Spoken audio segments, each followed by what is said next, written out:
If you've ever looked at the striking geometric banners of Edo-period Japan, you've been looking at a language, one that told you exactly who these men were, where they came from, and what they were willing to die for.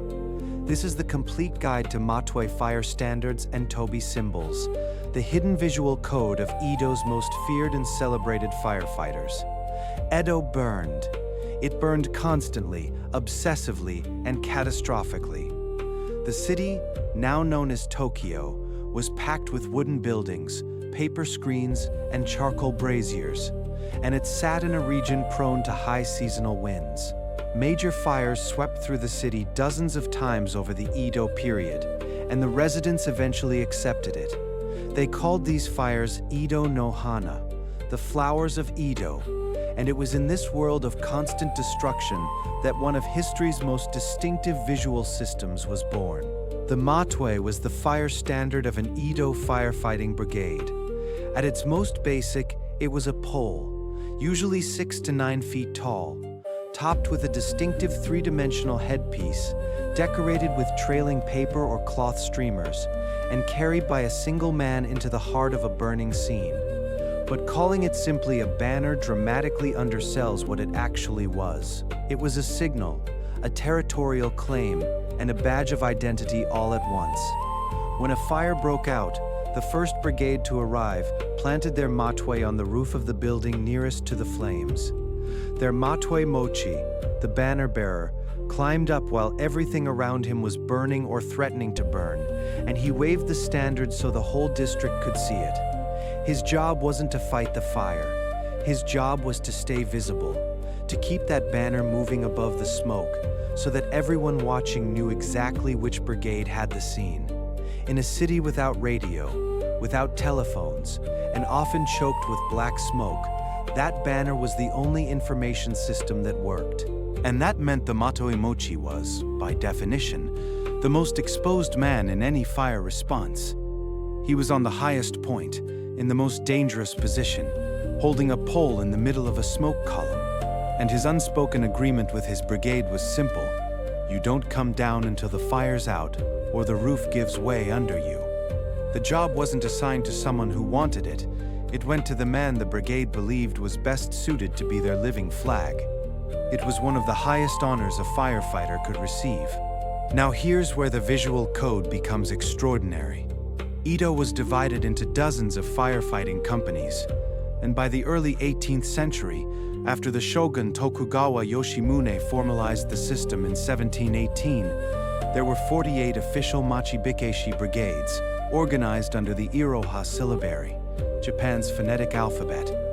48 brigades, 48 Matoi, each one completely distinct and designed to be unmistakable even from a distance, even through smoke, even in chaos.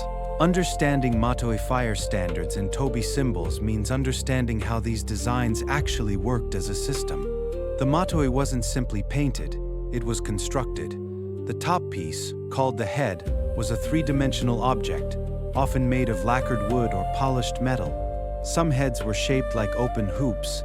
Some were stylized kanji characters, rendered in metalwork, so open that the wind could pass straight through them. And some incorporated spinning elements that rotated when the Matoi Mochi ran, or when the fire's own updraft caught them. Below the head, streamers of washi paper or dyed cloth trailed downward in layers, color-coded by district and brigade affiliation. The symbolism ran deeper than decoration. A brigade that operated near the river might use a wave motif, while a brigade whose territory included a market district might reference commerce. Some designs were purely geometric, circles nested inside squares, triangles stacked to suggest mountains. Others used natural imagery, clouds, fish, stylized birds, even fire itself rendered in abstract form. A few of the most distinctive designs played with negative space, using the gaps in their metalwork heads as the symbol itself. The outline of a shape visible only in what wasn't there. The goal in every case was instant recognition at a distance, and these weren't decorative objects. They were communication infrastructure. The Toby occupied a separate but closely connected world.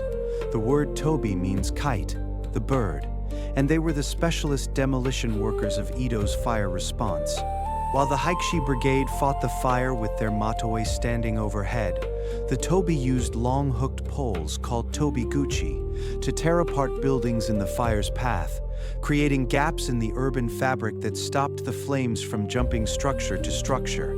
They were carpenters by trade and controlled demolitionists by necessity, and they operated at the most extreme edge of every fire scene. The Toby developed their own visual identity, distinct from but interwoven with the Matoi system.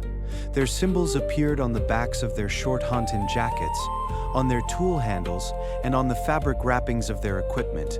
And crucially, they appeared on their skin. The Toby were central to the Irezumi tattooing culture that made Edo's firefighters famous worldwide. A Toby's tattoo wasn't personal expression. It was the same symbol that appeared on his brigade's banner, transferred permanently to his body. If he died in a building collapse and was pulled from rubble beyond recognition, his tattoo would identify him. It would tell you who he was and who he belonged to. That's what reveals something essential about how these symbols functioned across the entire system. Matoi fire standards and Toby symbols weren't just visual identifiers. They were declarations of belonging at the deepest level.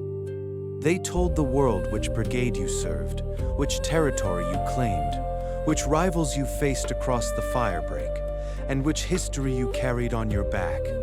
And brigades took that identity with absolute seriousness. Competition was fierce and often violent. If a rival company's Matoi appeared at a fire inside your district, it wasn't an inconvenience, it was a provocation. Brawls between brigades at active fire scenes were common enough that the shogunate issued repeated official orders against them, to limited effect.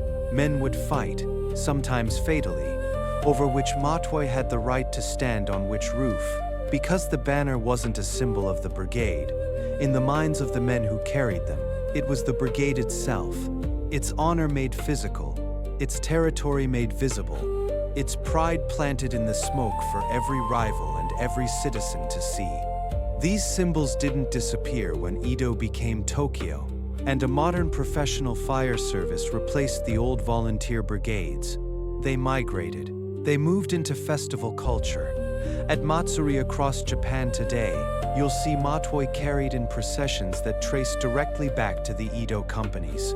They moved into the Tokyo Fire Department itself, which still uses Matoi in ceremonial contexts, and whose firefighters still perform traditional Matoi acrobatics as a living tribute to the men who did it for real. And they moved into the tattoo tradition that spread from Edo's firefighters and Toby workers into the broader Japanese Irezumi style that went on to influence tattooing worldwide. When you look at the bold geometric precision of a classic Japanese tattoo, the way a strong outlined symbol sits inside a field of wavework or cloud fill, you're looking at a design logic that was refined on the rooftops of burning Edo, under conditions that demanded absolute clarity and zero ambiguity. The same visual principles that made a Matoi readable through smoke at 50 yards became the foundation of an entire aesthetic tradition that's still very much alive. These were men who built a language out of necessity, refined it over generations, embedded it in fabric and metal and lacquered wood, and then had it tattooed onto their own skin so it could never be taken from them. The Matoi was never just a banner. It was a statement, precise, public, and permanent.